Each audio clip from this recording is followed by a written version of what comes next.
Vamos abrir as nossas Bíblias, amados irmãos, no livro de 1 Pedro. Nós iniciamos na semana passada a meditação nesse livro tão extraordinário, tão maravilhoso. Martinho Lutero vai dizer que nesse livro nós encontramos tudo o que precisamos para a vida cristã, tudo que é necessário para a vida cristã. Nós encontramos nesse livro. O tema central do livro de 1 Pedro é esse povo eleito de Deus que está caminhando para casa, que está voltando para casa, que está indo para casa, para o seu lar eterno, é forasteiro e peregrino nessa terra. Então a ideia do texto é que nós estamos de passo aqui, nós estamos caminhando por essa terra, nós estamos passando por esta vida, mas o nosso destino não é aqui. O nosso destino é a glória eterna, é Cristo Jesus, é a pessoa maravilhosa de Deus. Nós estamos indo para Deus, né? Pedro, que andou com Jesus, que ouviu Jesus, que comeu com Jesus, Pedro, que foi o principal discípulo de Jesus, ele tem na sua mente tantas impressões maravilhosas da pessoa, daquilo que Jesus disse, e muito ele transfere para esse livro. Então, assim, tentar olhar o livro pela ótica de que Pedro é esse discípulo de Jesus, tão querido, tão amado, né? Tão difícil também, do mesmo jeito que era amado, era difícil esse irmão amado aqui. Então, ele entende que o que Jesus disse: o meu reino não é deste mundo. Eu vou para o Pai, mas eu volto. Eu vou preparar um lugar para vocês, mas eu volto. Então, essa ideia desse trânsito aqui, dessa temporalidade da nossa vida, é um foco muito grande no livro de 1 Pedro. Então, o seu propósito é isso: esses forasteiros que foram eleitos por Deus estão no meio de muitas culturas, de um mundo que é contra o próprio Deus, o próprio Cristo, e que é contra a igreja, obviamente, que eles vão lutar pela sua fé, ok? Então essa é a ideia, que enquanto atravessamos essa vida, esse mundo, nós estamos indo em direção a Deus, mas lutando pela nossa fé. Por isso que no capítulo 1, versículo 1 em diante, diz assim: Pedro, apóstolo de Jesus Cristo, aos eleitos que são forasteiros da diáspora no Ponto, na Galácia, na Capadócia, na Ásia e na Bitínia, eleitos segundo a presciência de Deus Pai, em santificação do Espírito, para a obediência à aspersão do sangue de Jesus Cristo, que a graça e a paz lhe sejam multiplicadas. Então, o nosso texto aqui mostra que aqueles que foram eleitos, que foram escolhidos por Deus, foram escolhidos por essa determinação de Deus, por esse pré-conhecimento, essa presciência de Deus, ok? Então, Deus os escolhe para si, em meio a uma massa da humanidade caída em pecado. Deus os elege, Deus os escolhe para Ele, ok? E essa eleição é em amor, é o Deus Pai que está elegendo, é o Deus Pai que está escolhendo, não porque merecemos, ok? Porque pela graça sois salvos, e isso não vem de vós, é um dom de Deus, não por obras, ok? Nós não somos salvos porque temos alguma obra que fizemos, ou porque Deus olhou na linha do tempo, no futuro, no túnel do tempo, e Ele vai aceitar Jesus, Ele vai aceitar o Evangelho, então por isso que eu vou escolher Ele. Não é isso que o texto está dizendo, ok? É que Deus nos escolheu, e a Bíblia não diz isso em lugar nenhum. Pelo contrário, a eleição da Bíblia mostra uma ação de Deus. Veja que não é você que se escolhe, é Deus que te escolhe, eleito segundo a presciência de Deus Pai.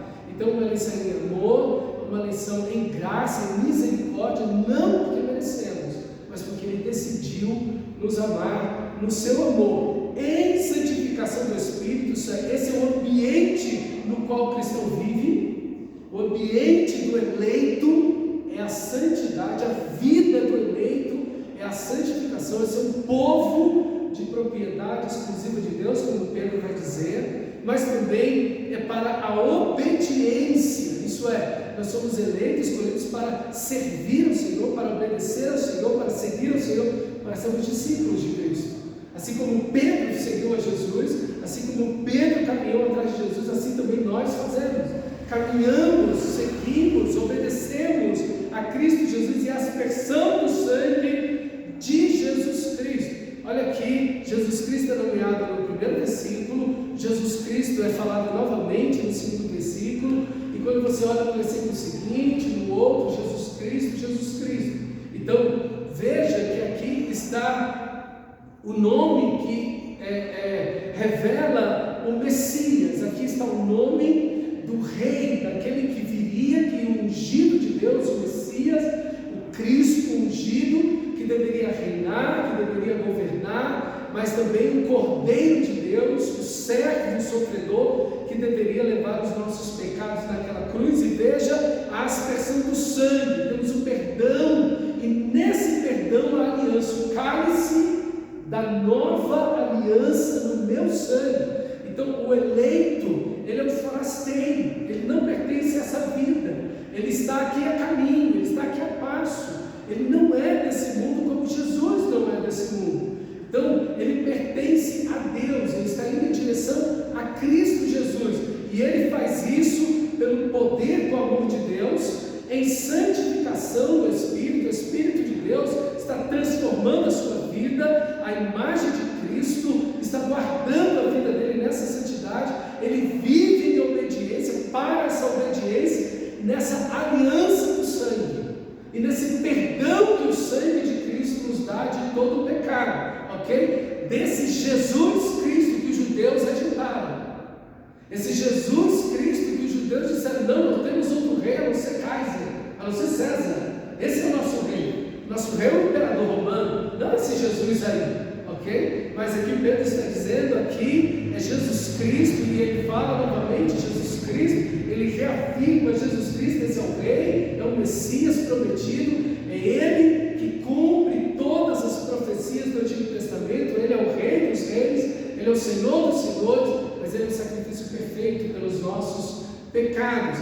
Então, veja, amados irmãos, como a imagem que Pedro quer transmitir para a gente é que nós estamos andando com o Senhor da glória, há uma aliança com o Senhor, e nessa aliança nós caminhamos em direção ao Senhor Jesus. E aqui ele termina dizendo que há uma bênção, mais uma bênção aqui, que a graça e a paz lhe sejam multiplicadas. E como isso é importante quando você está em outro país? Você não entende o idioma, você não entende a cultura, você, quando está em outro país, geralmente você é rejeitado, você é discriminado, você passa necessidades, você passa problemas.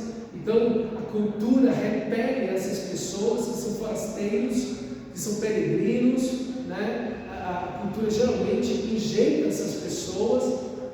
E veja, aqui nós temos alegria, graça, amor e paz da parte do nosso próprio Senhor. O próprio Deus derrama em nós essa paz, o próprio Deus derrama em nós esse amor maravilhoso que Ele tem por nós, e enche o nosso coração dessa alegria, dessa paz, esse eirene, essa palavra grega que não é simplesmente a ausência da guerra, mas é a prosperidade, a bênção de Deus sobre nós. Então, e isso que seja multiplicado. Ele está orando e abençoando o povo de Deus verdadeiramente, porque se existe muito amor em Deus, como nós vamos ver no versículo seguinte, as muitas misericórdias de Deus, existe uma multiplicação do amor e existe uma multiplicação da paz de Deus sobre o povo de Deus. Glória a Deus por isso, irmãos, porque o Senhor não nos deixou sozinhos nesse mundo.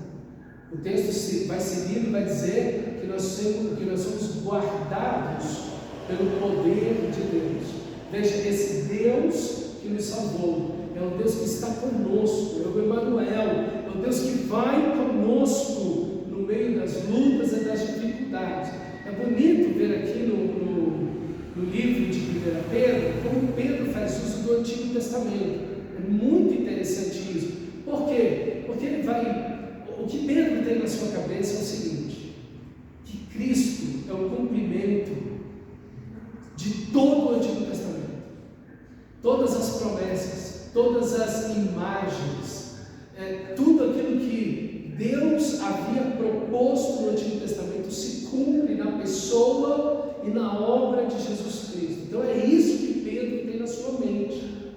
Por isso que ele vai usar esses elementos. É em Cristo que existe a plenitude, a realização de tudo aquilo que o Antigo Testamento apontava, tudo aquilo que o Antigo Testamento desejava, queria, apontava como uma promessa de Deus, se cumpre na pessoa de Jesus, ok? Então veja aqui os elementos que estão no texto que dizem respeito a Israel, mas que se tornam plenos na igreja. O primeiro exemplo, a primeira coisa aqui é Jesus Cristo, é o Messias, como eu falei, o Messias tão esperado, tão desejado, o filho de Davi, ele já veio, por isso que ele chama Jesus Cristo.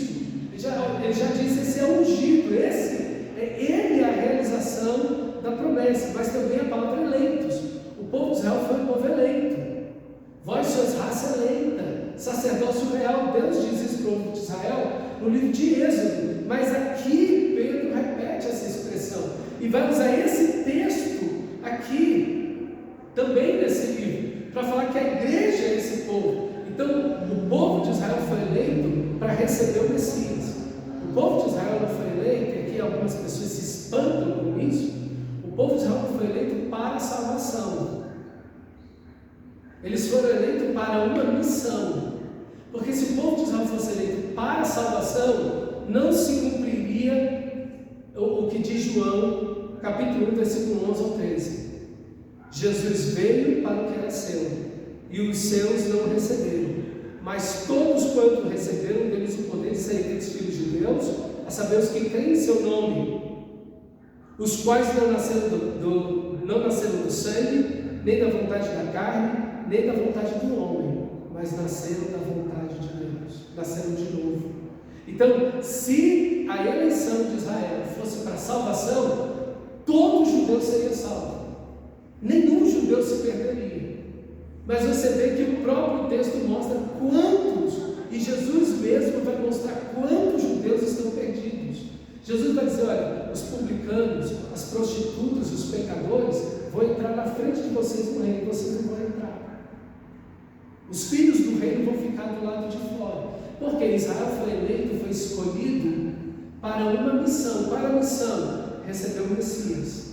Deus salvou pessoas na nação de Israel? Sim. Sim, Deus salvou Moisés, Deus salvou Arão, Deus salvou Miriam, Deus salvou Josué, Deus salvou vários juízes, Deus salvou Samuel, Deus salvou Davi, Deus salvou os profetas. Então tem um povo dentro do povo, tem um povo de Deus dentro da nação de Israel. Esse povo de Israel, é por isso que aí quando você lê os profetas, e Pedro vai falar aqui das escrituras proféticas, aludindo a todo o Antigo Testamento, ele vai falar exatamente disso, que o remanescente será salvo, isso é, o resto será salvo. A maior parte da nação de Israel não foi salva, mas o resto será salvo, ok? Essa é uma grande questão dos profetas, principalmente do profeta Jeremias e Ezequiel. Esse resto é salvo, isso é, nem todo Israel é salvo, ok? Mas apenas aqueles que creram na fé e que foram salvos pela fé no Messias, que ainda viria, porque Jesus ainda ia nascer e ia entregar sua vida na cruz. Então eles estavam morrendo na mesma fé que nós, só que olhando para Jesus que ainda viria. Nós somos salvos na mesma fé, na fé que Cristo já veio e já morreu, ok? Mas todos são salvos pela fé, não há outro meio de salvação. Aqui também os eleitos, por isso que ele chama duas vezes eleitos. Então os verdadeiros eleitos, a igreja. Agora, todo mundo que é igreja de verdade, igreja verdadeira, cristão verdadeiro, nascido de novo, é eleito. E todo eleito é salvo. Agora, todo mundo que está na igreja é salvo? Não. Nem todo mundo que está na igreja é salvo. Todo mundo que estava entre os discípulos de Jesus foram salvos? Lembra de Judas? Olha aí. Então veja, quando nós falamos de igreja, nós não estamos falando de todo mundo que está na igreja, nós estamos falando dos eleitos. desses que estão vivendo uma vida em santificação do Espírito, desses que estão vivendo em obediência a Deus, seguindo a Jesus, desses que estão na aliança, na aspersão do sangue, que estão vivendo uma vida não sem pecado, que é impossível, mas uma vida de vitória sobre o pecado. Ok? Então, veja que o cristão verdadeiro tem essas características, essas qualidades.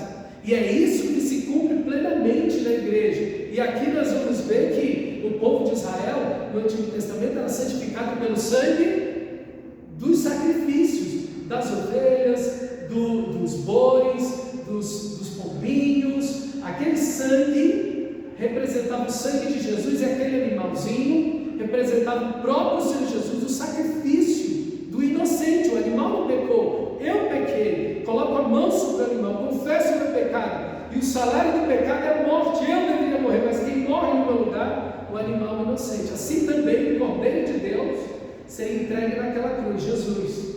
Então, veja que a santificação no Antigo Testamento, da mesma forma pela fé, mas poderia se tornar simplesmente uma coisa mecânica. Aí eu fiz um sacrifício aqui, pronto. Aí eu tenho uma circuncisão, pronto, então eu sou o povo de Deus. Não.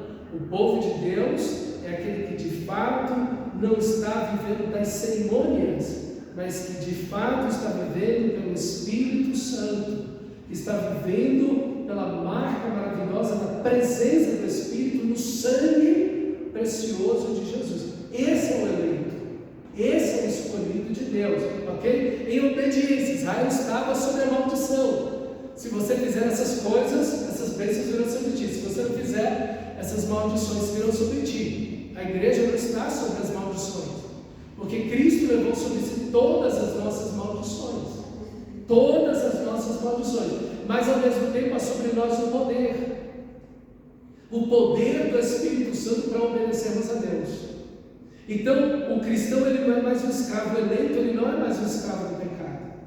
Ele não é alguém escravizado ao pecado, ele é alguém que está vivendo em vitória sobre o pecado, porque o pecado não tem controle, domínio, senhorio sobre vós, porque vocês não estão mais debaixo da lei, mas debaixo da graça. É o Espírito da graça que nos dá poder para vencer o pecado e as tentações. Então nós cristãos, nascidos de novo, temos poder de Deus para vencermos o pecado. Então vemos aí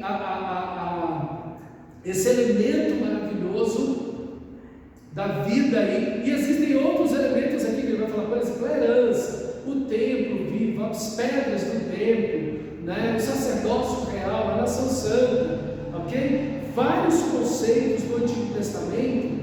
Pedro está dizendo em outras palavras, de fato, isso só é uma realidade aqui, na igreja, nos verdadeiros cristãos, naqueles que foram nascidos de novo. Essa ideia de regenerados do versículo 3, ok? Regenerados, essa expressão tão maravilhosa do livro de Ezequiel, dar-vos um novo coração.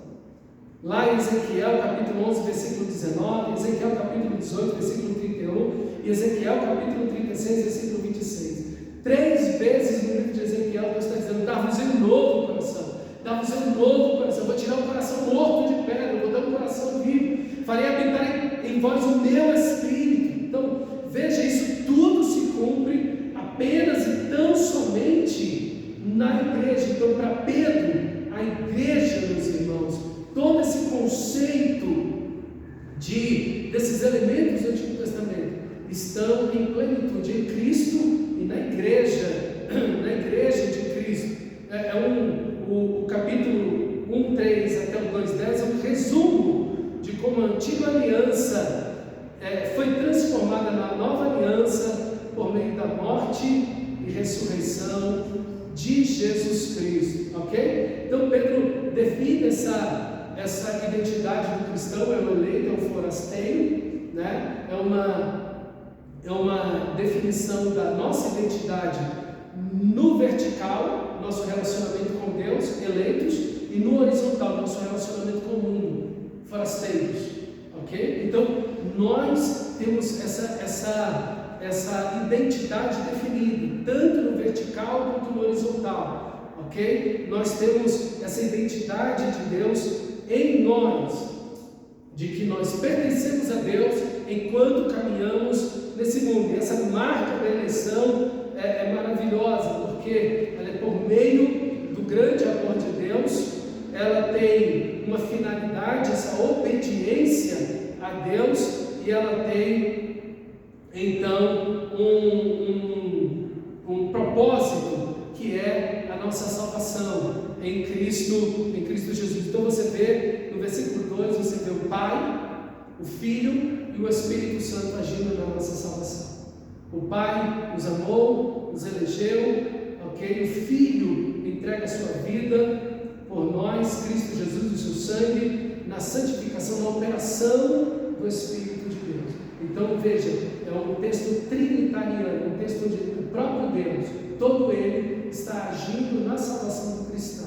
Isso é maravilhoso, irmãos, saber que Deus está agindo na sua vida, que Deus agiu na eternidade, que Deus agiu no momento da cruz, que Deus agiu agora na sua vida e continua agindo. Deus está agindo em nossas vidas, e a gente pode permanecer firmes aí, firmes no grande e eterno amor de Deus, ok? Então, extraordinário. Essa imagem aqui do forasteiro foi uma coisa que acontecia muito na pacificação romana, quando os romanos eles dominavam o local, eles iam com seus exércitos, conquistavam o território do país, enfim, um pedaço de terra muito grande. Então o que eles faziam? Eles pegavam pessoas, romanos, muitas vezes escravos, pessoas que eram criminosos às vezes, ou pessoas que, acima de tudo, também militares, pessoas que estavam em alguma dívida, problemas financeiros. O que eles faziam? Eles transportavam essas pessoas para essas localidades, para romanizar esses locais, para trazer ali a cultura, o dinheiro, a língua, a justiça, enfim, para trazer tudo para aquele lugar, romanizar aquele lugar, ok? Então, essa ideia aqui de dispenseiros, né, de estar dispersos na Ponto, Galácia, Capadócia, Ásia e Bitínia. Então, nós temos aí essa ideia dessa romanização que era feita. E assim, a igreja, muitos cristãos provavelmente foram para lá. Desse jeito, eles foram expatriados. Eles saíram de onde eles estavam, às vezes não apenas da cidade de Roma, mas também de outros locais, onde o Império Romano já tinha um corpo, uma força muito grande. Então eles eram arrancados de lá e levados para outros lugares. Claro, eles tinham benefícios, estímulos, impostos, cidadania romana, né? Muitos deles iam começar a prosperar financeiramente porque iam oprimir o lugar, eles iam ser predadores do lugar, né? E aqui está um cristão. Imagina um cristão que está lá, ele é levado para um lugar desse, ele sai de onde ele estava e vai para um lugar desse, e agora ele tem um monte de oportunidade de fazer um monte de coisa má, de oprimir as pessoas daquele lugar, de ser injusto, né, de roubar, de adquirir a casa dos outros, o campo dos outros. Como é que ele vai se comportar? Pô, está todo mundo fazendo isso, está todo mundo agindo assim. O que a gente vai fazer de violência, de injustiça? Nós somos os dominadores do lugar, eles vão nos obedecer pela força. Nós temos aqui um exército inteiro pacificando esse lugar, todo mundo tem medo da gente. Então vamos aproveitar da oportunidade, vamos enriquecer, né? Vamos aproveitar, vamos ser predadores desse lugar e usar essas pessoas como os nossos escravos. Era o que se fazia, todo mundo que estava lá era escravo dos romanos. Então, como o cristão vai agir assim? Como o cristão vai viver nesse ambiente? Será que ele vai agir da mesma forma? Será que ele vai tratar aquelas pessoas da mesma maneira? E a pergunta, por que Deus permitiu eu ir para um lugar desse? Por que Deus me deixou ser levado, tirado da minha terra, onde eu estou, onde eu nasci, e eu estou a milhares de quilômetros, às vezes, de distância, em um outro lugar, com um outro idioma, numa situação horrível, e eu estou lá agora para romanizar aquele lugar?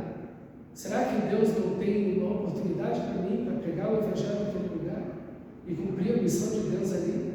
Então, veja, Pedro precisa orientar esses irmãos que estão espalhados nesses locais e muitas vezes não sabem o que fazer, não sabem como proceder diante de todas essas circunstâncias, diante de todas essas variantes que eles estão vivendo. Então, como é que a gente se comporta diante dessas questões de justiça, de opressão, né? né, de culturas diferentes, do domínio de uma outra cultura, às vezes você mesmo sendo levado como escravo e permanecendo como escravo em outro lugar, enfim, uma situação em que vários cristãos poderiam estar em múltiplas situações.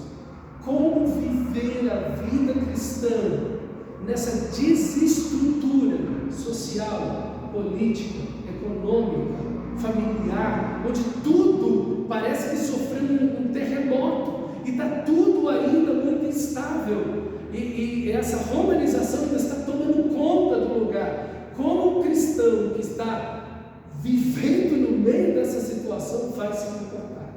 Então esse é o ponto e claro, tem muitas aplicações para a gente. Por quê? Porque nós também vivemos, guardadas as proporções, em desestrutura social, em desestrutura política, em desestrutura financeira, em desajustes familiares. Todos nós vemos tudo isso acontecer. Então esses princípios cabem muito bem para o cristão dos nossos dias, ok? Está aí um livro que tem uma perspectiva maravilhosa para mim e para você. O versículo 3 diz assim: bendito Deus e Pai do nosso Senhor Jesus Cristo. De novo, está vendo? Deus Pai do nosso Senhor Jesus Cristo. Novamente, ele repete a ideia aqui de Jesus Cristo. E novamente, o que está muito na cabeça de Pedro é exatamente como Jesus chamava o Pai. Como Jesus chamava Deus, o Pai, meu Pai. Então isso está no coração de Pedro, está na mente, isso foi impregnado, né? Deus é o meu Pai, Pai nosso que estás no céu. Isso está na alma de Pedro. Pedro está com isso no seu coração e Pedro desfruta desse amor de Deus e ele então exalta o Senhor, ele louva o Senhor, bendito, glorioso, exaltado, magnífico, elevado é o Senhor, ok? Deus e Pai do nosso Senhor Jesus Cristo. E aqui está o passo primeiro da bênção de Deus, que segundo as suas muitas misericórdias, e aqui está tudo para nós, é que Deus nos amou, essa graça e paz que sejam multiplicadas, exatamente isso aqui, segundo as suas muitas misericórdias, o seu muito amor. E aqui está, irmão, é que Deus tem muito amor por você. É por isso que você foi salvo. Você não foi salvo por outro motivo. Você não foi salvo porque merece. Você não foi salvo porque você é um bom pai, uma boa mãe, um bom irmão, um bom filho, ou alguma coisa de bom. Não, você é salvo porque Deus te amou. Mas quando o pecado existe em você, quantas falhas nós temos e por que Ele nos amou? E quando você olha na cultura, você vai ver 10.000 pessoas que são melhores do que nós. E Deus assim nos amou, na sua muita misericórdia. E esse primeiro elemento, esse é o grande elemento, é que Deus tem muita misericórdia por nós, tem muito amor por nós. Sua graça está em nossa direção. E o passo seguinte é: nos regenerou para uma viva esperança. Essa palavra regenerou é literalmente um novo nascimento, ok? E quem age aqui quem? Veja, a ação é de Deus. Bendito seja o Deus e Pai do nosso Senhor Jesus Cristo, que segundo suas muitas misericórdias nos regenerou. A ação, o agente é Deus. É Deus que nos amou. É Deus que nos regenerou. Você não nasce de novo de você mesmo. Você não, agora eu vou nascer de novo. Não é assim. É Deus que nos faz nascer de novo. É o Espírito de Deus que nos faz nascer de novo. O novo nascimento não é obra humana. Não é uma maquiagem, não é algo que a gente faz. Você pode pegar um morto. O salário do pecado é a morte. Você pode pegar um cadáver, lavar, perfumar, maquiar, vestir, e ele continuará morto. Nada do que nós façamos trará vida para aquele cadáver. Aquele cadáver será um cadáver e acabou, ele vai apodrecer. E não há nada que o ser humano possa fazer. Não existem boas obras, não existem rezas, não existem religiões, não existe nada no mundo que vai trazer essa pessoa à vida. A vida. Lembra do vale dos ossos secos? aqueles ossos e dizer: Senhor, só o Senhor, não tem quem faça. Os ossos estão sequíssimos, todos desmembrados, não tem como saber o que é de que aqui. E então o Espírito de Deus vem. Então veja, irmãos, a regeneração, o novo nascimento é a obra mais poderosa do mundo, porque você viveu dezenas de anos, talvez décadas da sua vida no pecado, na morte, e de repente Deus foi lá e salvou você, trouxe arrependimento sobre o coração, convenceu você do pecado, da justiça, do juízo. Veja que não é você que se convence. Ah não, eu estou convencido, eu me convenci que não, é o Espírito de Deus que nos convence do pecado, da justiça e do juízo. É Ele que age. Veja, o texto é trinitariano. O Pai nos ama, nos elegeu. O Filho deu a sua vida na cruz, Ele é o meio da salvação. E a operação dessa salvação é o Espírito de Deus que nos salva, que nos regenera. É Deus agindo em nós. Por isso que a conversão de pecadores precisa ser regada à oração. Nós precisamos orar pelas pessoas. Deus salva, Deus age. Não é simplesmente levantar de uma mão numa igreja. Quantos aqui querem receber Jesus? As pessoas levantam a mão e pronto. Nasceram de novo? Não. Mudaram de vida, tem um novo coração, tem o Espírito Santo, foram lavados pelo sangue de Jesus, estão vivendo em obediência e santificação na aliança do sangue? Não, estão vivendo a mesma vida de pecado, mortos nos seus delitos e pecado. Veja o nosso texto de Efésios capítulo 2, Deus, Ele nos deu vida quando nós estávamos mortos nos nossos delitos e pecado. Quando Ele te deu vida? Quando você estava desmaiado? Não, você estava morto, é o que o texto diz. E quem está morto não decide, quem está morto não aceita Jesus, quem está morto não tem como fazer nada. Ele nos deu vida quando nós estávamos mortos. A ação é de Deus, o poder é de Deus, a salvação pertence a Deus, ao Senhor, e Ele teve misericórdia de você. Ele teve misericórdia de mim, de você. O nosso destino é o inferno, mas Ele teve misericórdia de você e te fez algo extraordinário, nos regenerou para uma vida esperança, para a vida eterna, a esperança da vida eterna que o Deus que não pode mentir prometeu antes dos tempos eternos. Tito, capítulo 1, a esperança da vida eterna, a esperança que nós temos é uma esperança viva. Isso é uma esperança que não pode morrer, é uma esperança que não pode desfalecer, é uma esperança que permanece viva. Olha aqui, a regeneração, ela tem fundamento, é o amor de Deus. Veja, segundo as suas muitas misericórdias, o amor de Deus, Ele nos regenerou para uma viva esperança, mediante, através da ressurreição de Cristo. Então, duas coisas têm que acontecer para você deixar de ser regenerado. Primeiro, Deus te amou, deixar de te amar, porque Ele te amou, suas muitas misericórdias, e te regenerou.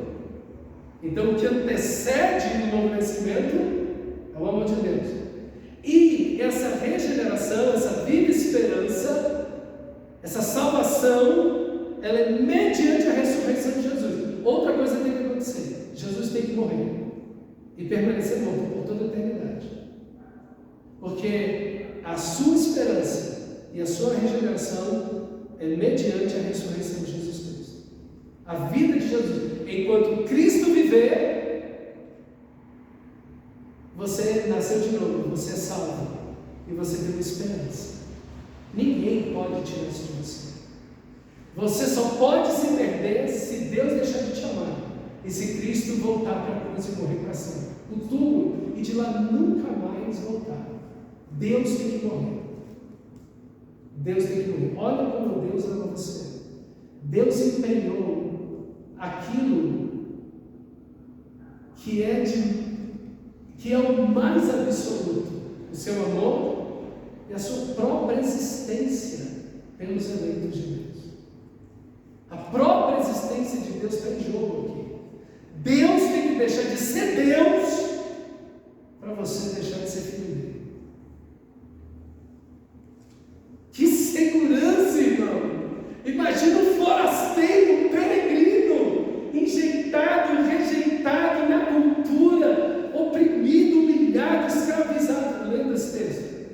entendendo isso aqui.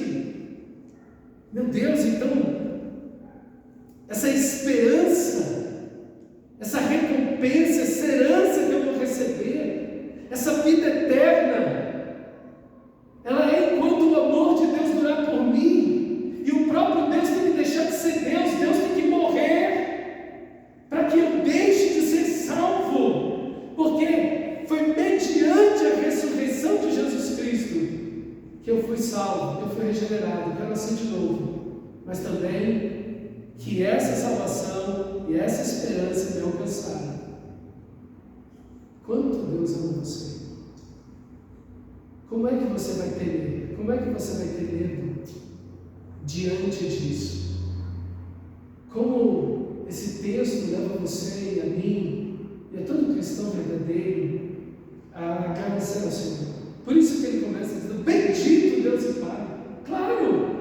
Esse Deus maravilhoso, esse Deus Salvador, esse Senhor Jesus Cristo, esse que governa o universo, Ele governa tudo, a Ele pertence tudo, Ele é o dono de tudo, Ele é o Senhor, Ele é o Kyrios, era o título dado ao imperador romano, mas quem é o Rei dos Reis? E o Senhor dos Senhores é Jesus, Ele é o Senhor, e pelas muitas misericórdias de Deus, pelo amor de Deus, Ele nos salvou, Ele nos fez nascer de novo para uma viva esperança.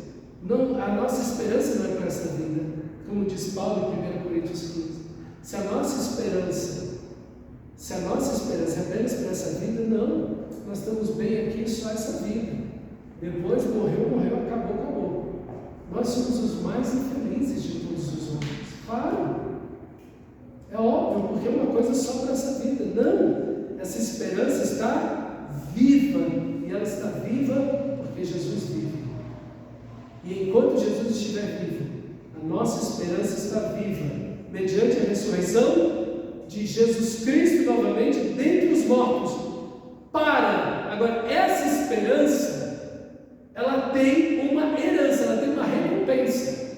A herança é a recompensa da esperança. A esperança é a segunda vinda. Nós estamos esperando. O que estamos esperando? Jesus voltar. Essa é a nossa esperança. A vida eterna, o Senhor da glória. Vamos encontrar com o nosso novo, nosso amado.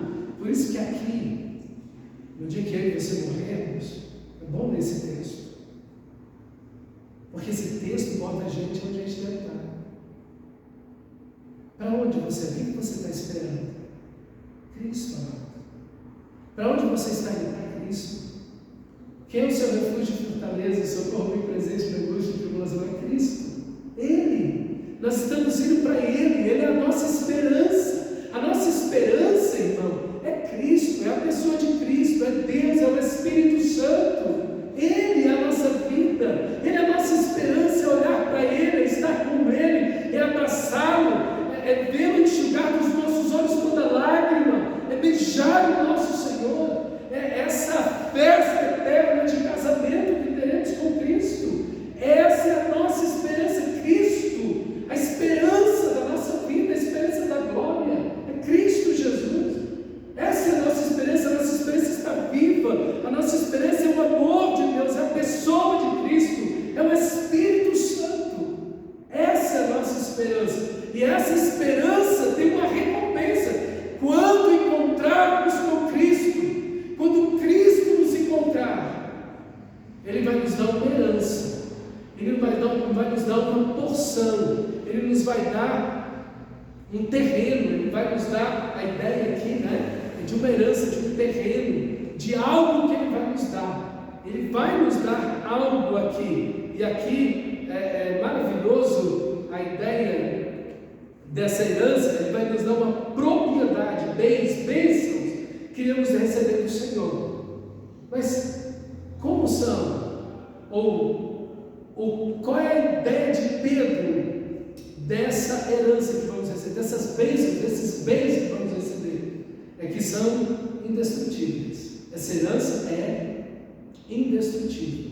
Nós temos uma viva esperança. Cristo voltará, porque Ele está vivo. Ele nos salvou. Deus nos amou, não vai nos deixar para trás. Ele está vivo e Ele vai voltar. Temos essa esperança do retorno dEle. E Ele, quando nos encontrar na glória, Ele vai nos dar bens e bênçãos, que tem 3 qualidades. Primeiro, é incorruptível. Olha aí o versículo 3. Nos regenerou para uma viva esperança, mediante a ressurreição de Jesus Cristo dentre os mortos. Versículo 4. Para uma herança incorruptível, sem mácula, imacessível, reservada nos céus para vós outros. Então, é uma esperança incorruptível. Não pode perder a essência da sua pureza, da sua santidade, daquilo que é celestial. Ok? Essa herança, ela é celestial, ela não é desse mundo. Então, quando a Bíblia diz ruas de ouro, mar de cristal, não é literal, gente. Lá você é milionário. Não, coitado. Você vai ter, querida, se você já tem o amor de Deus, se todo o amor de Deus dá para você, se Ele graciosamente nos deu se Ele nos deu Cristo Jesus naquela cruz, porventura não nos dará graciosamente todas as coisas. Por isso que Paulo vai dizer aos Coríntios: tudo é vosso. Seja Paulo, seja Pedro, o mundo, a vida, a morte, tudo é vosso, vocês de Cristo e você em Cristo de Deus. Então a ideia de uma plenitude, essa ideia de incorruptível aqui, é que ela não pode sofrer nenhum tipo de destruição pelo pecado. É algo que não é da terra, é algo que não faz parte dessa vida. O pecado não pode destruir aquilo que Deus vai te dar, porque lá não haverá pecado. Então, se lá não vai haver pecado, por que a gente vai viver no pecado aqui? Se lá a nossa herança é santa, como é que a gente vai viver em pecado aqui? Não, nós somos regenerados para uma viva esperança, nós somos regenerados para a obediência, nós somos regenerados, salvos, nascidos de novo, para uma vida no Espírito e não numa vida de pecado. Está vendo o conceito que Ele está dando para você viver a vida aqui? Como Ele está colocando você ao mesmo tempo na glória e com o pé no chão. Veja como Ele te coloca no passado, como Deus chamou desde a eternidade, na cruz de Cristo, quando Cristo morreu, e na ação poderosa do Espírito agora, na sua vida agora, na cultura, no seu dia a dia, nos seus dilemas e sofrimentos, mas como Ele também te aponta para uma viva esperança e para uma herança. Veja como Pedro, ele está te colocando no tempo, em todo momento. Ele te coloca na eternidade passada, quando Deus chamou. Ele te coloca no dia da cruz, onde Cristo pagou os seus pecados. Ele te coloca no dia da sua conversão, da sua vida cristã, nos anos da sua vida cristã. Mas Ele te coloca já olhando para a vida eterna, lá para a herança que você tem em Cristo Jesus. Veja, Ele está te colocando no tempo de Deus. No tempo de Deus. E esse tempo de Deus é um tempo de santidade, é um tempo de obediência, é um tempo onde você deve viver incorruptível. Se a sua herança é incorruptível, por que você vai viver a corrupção desse mundo? Porque você vai ceder às corrupções do seu próprio coração. Porque você vai andar igual aos mundanos, pensar igual aos mundanos, agir igual aos mundanos. Por que você vai viver igual a eles? Não. Você foi salvo para uma herança incorruptível. Se a sua herança é incorruptível, o que é que você vai ceder aos pecados dessa vida? Não faz o mínimo sentido. Mas essa herança também é sem mácula. Isso é, ela não pode ser suja, deformada pelo pecado. Não pode ser atingida pela corrupção do pecado. Ok? Então, a ideia aqui é que a essência dela não pode ser corrompida, na primeira palavra, mas também ela não pode ser atingida, ela não pode ser manchada pelo pecado. Ok? Ela não pode ser atingida pelo pecado de forma alguma. E no terceiro, a palavra imacessível, é apagar o fogo. Essa palavra imacessível aqui significa apagar o fogo, ou ter um fim miserável, definhar, virar um deserto. Ok? Então a nossa herança não pode se apagar. Ela não pode ter um fim miserável para a gente. Por quê? Porque existe muita misericórdia sobre você. Você nasceu de novo pelo Espírito Santo e existe a ressurreição de Jesus dentre os mortos que guarda você. E olha lá, essa herança não é você que guarda, ela está reservada nos céus para vós outros. Por isso que ela não é dessa terra. A herança que você tem não é o que seu pai e sua mãe deixam para você. A herança que você tem não é o que você conseguiu e trabalhou, e então você tem como recompensa o seu salário mensal, ou como herança a sua aposentadoria. Não é isso. A sua herança está reservada nos céus pelo próprio Deus. Deus está guardando a sua herança. O diabo pode mexer nela? Só se o diabo for mais forte que Deus. Só se o diabo for mais forte que Deus. Para o diabo mexer na sua herança, ele tem que matar Jesus. Jesus tem que morrer e ficar morto para sempre. Aí então o diabo conseguiu botar a mão na sua herança. É possível isso? Então veja como você está seguro. Veja como você está seguro. Por isso que nem a morte, nem a vida, nem anjos, nem principados, não tem nada nesse mundo pode nos separar do amor de Deus. Está em Cristo Jesus, o nosso Senhor. Mas não apenas a herança está guardada. Para terminar, o versículo 5. Reservada nos céus para vós outros, vocês que são guardados pelo poder de Deus mediante a fé, para a salvação que há de ser revelada no último tempo. Quem está guardando você? Quem está guardando você? Deus. Olha o versículo 5. Não só a sua herança está sendo guardada, mas Deus está guardando você. E essa palavra aqui é uma palavra militar. É uma palavra onde um exército inteiro guarda uma coisa. Deus é como um exército que está protegendo você, fortemente armado. Deus está acampando os seus anjos ao redor de cada um dos seus eleitos, fortemente armado. Eu fico impressionado, irmãos, é tão triste ver os neopentecostais. Eles veem o diabo em tudo. Eles não conseguem ver Deus em quase nada. Quantos crentes não estão assim? Não é verdade? Conseguem ver o diabo em tudo, mas o texto não está vendo o diabo. O texto está vendo Deus. Ele está dizendo, a sua herança está guardada, mas você está guardado. Deus está guardando você, os anjos de Deus estão guardando você. Deus jamais vai perder você, porque você é um eleito. Deus jamais vai perder uma das suas ovelhas. Deus jamais vai perder uma pedra na sua coroa. Deus jamais vai perder um eleito dele. Não vai faltar nenhum. Nenhum vai faltar. Todos os eleitos estarão lá. Porque eles são guardados pelo poder de Deus. Glória a Deus, por isso que não sou eu que guardo a minha herança, porque eu perco a chave até de casa. A gente perde as coisas. Você imagina você ia perder sua herança e sua vida. Já pensou se você dependesse de você para vencer o pecado, para vencer as tentações, o diabo, as lutas, a cultura? Se dependesse de você? Não, irmão, você está sendo guardado. Veja, há uma ação de Deus guardando você, protegendo você, defendendo você. Mas existe uma ação sua também. Você é guardado mediante a fé. Então veja, você também está atuando. Você também está posicionado em Cristo. Não há uma atitude passiva do eleito. Ah não, Deus está me guardando, então eu vou viver do jeito que eu quiser. Não de jeito nenhum. Deus está me guardando, eu estou trabalhando, eu estou servindo, eu estou obedecendo, eu estou realizando, eu estou trabalhando, eu estou estudando, eu estou comprando, eu estou vendendo, mas dentro dos princípios de Deus. Eu estou fazendo todo o meu melhor, comendo e bebendo, para a glória de Deus. Para a glória de Deus. Aqui é o chamado do texto. Não existe uma ação passiva no texto. A Bíblia não nos chama a sermos inativos. Ah não, agora eu sou um crente, então vou botar as pernas para cima e deixar a vida me levar. De jeito nenhum. Totalmente equivocado.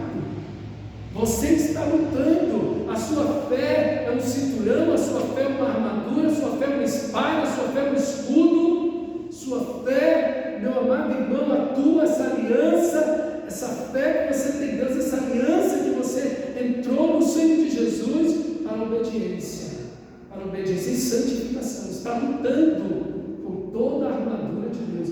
Não fomos chamados à indolência, não fomos chamados a deitar numa cama de rosas. Estamos chamados a lutar em fé e lutamos com toda a coragem. Por quê? Porque temos todo o amor de Deus a nosso favor. Porque temos o novo nascimento que Ele produziu em nós pelo Seu Espírito. E temos a ressurreição do nosso Senhor Jesus. Temos toda a segurança, toda a garantia de que o nosso Senhor está conosco. E esse Senhor voltará novamente aí, essa salvação preparada para revelar-se no último tempo. Veja, Jesus está voltando. Estamos indo na direção dele. Ele está vindo em nossa direção. Nós estamos nesse encontro maravilhoso com o nosso Senhor. E assim nós devemos viver, sabendo que o nosso fim não é aqui. Sabendo que nós temos uma esperança viva. Estamos esperando o nosso Senhor. E veja, essa salvação vai acontecer plenamente, o resgate final na segunda vida, revelar-se no último tempo. Então, o nosso destino não é aqui, o nosso corpo não vai ficar aqui, nós não vamos viver aqui, a nossa vida não é o dinheiro que temos, as bênçãos materiais que temos, a nossa vida, a nossa herança, a nossa esperança, Jesus Cristo, o nosso Senhor. Você está vivendo assim, amado? É assim que você vê o dinheiro, o trabalho, os estudos, as oportunidades, as alegrias, as tristezas, as conquistas, as perdas. É assim que você está enxergando a vida. Cristo é tudo para mim. É assim que devemos viver. Confiados nele, no nosso bondoso Senhor. Feche seus olhos nesse momento.